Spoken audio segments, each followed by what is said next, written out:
now phrase ki new is na jadi di mana mesti aku ini macam kayak lagi 2022 ki April lagi hauraga masih mau je kan matang awal kayak khang na niang di oba business di oba aku na tahu sih je ni ayam tahu dia ko Asian Nation ama kunjung macam masih wana tasan na ini kenoda kemudian Commissioner ka maru iba vote krimakse apni takak naina khujal laga pizza ba matunda moi na su hairi ba asset property sing kai be ya ba yo ba ya da ba chi le ba ya da ba ha ba notice application mo ko mina thoki ra ba matunda koina mathang la ko sida gamen ge oi ba pot se commissioner ko jera ga su ma na pak thok ko ngam da ba thabak khara le ba si koina da haire lana ina government yu igara lana igara ma mateng pa ngam ma tumba assist tawna ba vocal ama yaw ko di thabak si sa thaba ya ro hai bi ra ko de koina masi application tha ko na capital authority mungsom joy paisa joy da koi haije dana matang la dana chief minister ge akoi ge kaino da cabinet ko adugi matung ta si makoi na matam si sangputana khotona tamjigi irang siga su leina irang hi leini raga su government de oi bata ba si praja si bidana akoi gi mateng si matam kui na namjan na lawa praja gi awa ba sing ase yengbiraga tabusi paikhat pira nabugi damakta ikona haijabada thangkhang kaya moina akoi mirai bi ngasi di abana skumba taja si laujaraga resmi se chi kojabani duga laiba sabon se ni akoi July ki tarikh 5 sida ko jene budi meeting ma kojaraga haiba mare bathiba investor singsi misal campaign amadi ayam singsi ki tana ba kana ba amatang abui tawjege ni sinjadana asing resmi se abui kojabani China moina collection to bi basi or sa tuka yang khai around adumaina lai moina posto bi aduga haju ai koina yamna pienja da ba ma haire ke dia koina government ki side hai ta ai wakat pa ya wakat chare to wam ai koina chen ma ya chen da ba chi da moi ge lamjing ba ga mari le ba moi ge asset property sing che koina haja bi ma tumina moina thingil le na notice sama thokpi re cheese to re aduga si tang thoga si duna dustbin da ta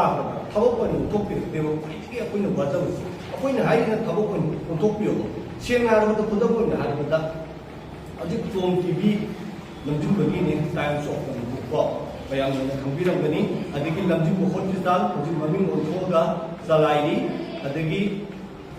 lamjung big farm maming ontoga ayo ta salai ni kangla put salai masi ai koi da di lamjung basi kai gre na ko investor mayam ji moina nam thak to da ko gi pinu chen amount bat bidre aduga sigi salai si ajik kana salai ge Pasti tibina ba koy na mari no ite kaya aja ba matam da koy na udai ba dai to ma si og bin bin to bitar to bitana si kana na salai ge sa koy khan da le ye si gi salai ge paisa sin kadai da lai kana na salai ni kadai da kai do gi ai ne se board of director kun su phang de se ki pasa pangin je da lai re koy kana da bakal kana da da to hom ni na to bitar ba ne na government si da koy wa ro ma si ga mari ne na government si da ma si sa miyeng jumbi hai base apoi investor mayam mage dige on man bulam bin tan ku pai ba ku si shamda raga si group china mayam investor mayam kumje laga masi ja tu tu da to bi ga di apoi no ko ni sai da investor mayam tu laga akan ki ho lakna ki shem sa ba ho hai base masi mayam ni ba press print media amadi commercial legal pro ni ga sin da ko na go ni sai da ko hai je di china ko da fam Ozai mi ngam ta hi ma ai ning lai ma pokon abi ai le kam na gari aduga kam ni ku na audit bana le jari motor hai ro se ke lai ma pokon abi gari awang le ka Ajik koi ni wa pia masida aite ponji scheme lai ni wa ma ma che India government na uthat na ba na 2019 da ek ma che mi adugi do som chathar padagi manipur da su yarakta da manipur government na gazette office foki ba 1 February 2021 da adagi 21 ko tum da competent authority ponji scheme कना तौगे है येंसनबीदमता competent authority declare तौरे Imphal west की commissioner art and culture की एम जो ताकि 4 अगस्त 21 ने को हाइजरिसे 4 अगस्त से कंप्लेंट अथॉरिटी के मनी लॉकडाउन के बुनियादी मतलब कंप्लेंट पिसन करे कंप्लेंट 4000 प्लस इन पिसन करे अदो पिसन करे मतलब सिदा कंपिटेंट अथॉरिटी सिना जो माई तगम तो थबक तो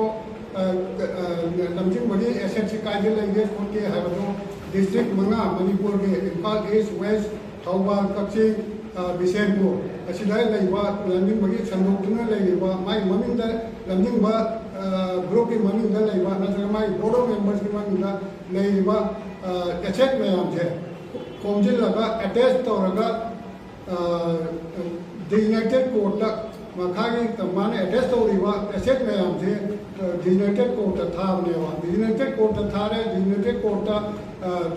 थागे बजे 24 मार्च 2023 दने 23 दा दो करे मतलब दा फर्स्ट ऑर्डर से कोर्ट ना हायरे हायदि चुमना लेटर अमा इबगी मोंदा से फाइल अमा सेमगा से एसेट मैम जे टोटल एसेट से अतुक में हागा बंदल अमा सेमगा चुमना लेटर थाब तमना कोर्ट थारेबा होजे कोर्ट ना हायरि से करिनो आइदे अइमोंदा लाकपसिदे कनोगी मागे पेटिशन फाइल होना लाकदबनी उकिल लमगे थ्रुदा लीगल एक्सपर्ट अमगे थ्रुदा लाकदबनी अदुना नियम चुमना थारो आइदना चिठी इरे ऑर्डर थोड़े फाइव मसागे 5 ऑर्डर 5 सेप्टेम्बर दा थोड़े कनोदा दुगी लेटर कॉपी से अइमोंदा लेबा हाइदे हाइदे कनोजे लीगल एक्सपर्ट नत्तबनीना हाइदे लीगल योरबा पाकुम पियो नमनावा लीगल एक्सपर्ट अमगे थ्रू गा जिदि पिखले एसेट मैम जे स्क्रूटिनी तौनवा वेरीफाई तौनवा अमा पिरो हायबनेवा अदुगी फोटो 5 सेप्टेम्बर दा ऑर्डर कौरे कौरा मतुंगा सेकेंड ऑर्डर 12 सेप्टेम्बर दा तो करेवा अदुगी नियम चुमना लाउ हायबगिन फोटो अदु हायबा मतुंग जिदा उजिकी उकिल लमा पीबी होय दुना कोई कमिश्नर से थबक हम तौरिबनेवा कमिश्नर से ना किल लमा पीबी होय दुना माने दि मसान अपॉइंट तो हम दबनीना कनो करी Honey financial institute cabinet meeting ना चिंबा मैम लेबा सीएम दबा चिठी इगा उजी वो था तरा सेप्टेम्बर 12 23 लगी ये लोग ngasi जुलाई तांग कुन्मा थुने वा ngasi था तरा खेजला नेवा पूरे बारे तो चिठी से अमन अमु इनी अमन अमु लागे हर कने का तो कजिन तो ग लेबा अदुना हुकी पोची कोई उकिल जे कदा कना ने पीदु नो माई पेमेंट ना कना तौतु नो करी नो खम देबा अदो एक तो मोइना तो वा ऑर्डर मणिपुर के जे नोटिफिकेशन मच ले याव नेबा competent authorities authorized to appoint a legal expert at the